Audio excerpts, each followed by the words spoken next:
যে চালাচ্ছিল সে কি নিজের জান দিয়ে দিয়েছে? সে নিজের জান দিতে পারছে?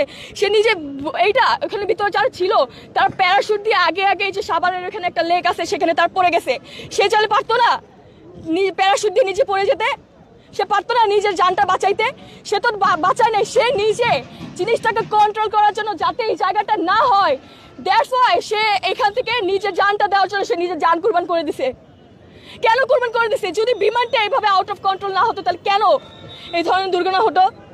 যে চালাচ্ছিল সে কি নিজের জান দিয়ে দিয়েছে? সে নিজের জান দিতে পারছে?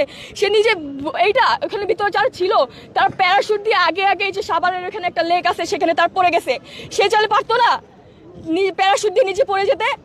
সে পারতো না নিজের জানটা বাঁচাইতে? সে তো বাঁচায় নাই, সে নিজে জিনিসটাকে কন্ট্রোল করার জন্য যাতে এই জায়গাটা না হয়, দ্যাটস ওয়াই সে এখান থেকে নিজের জানটা দেওয়ার জন্য সে নিজের জান কুরবান করে দিছে। কেন কুরবান করে দিছে? যদি বিমান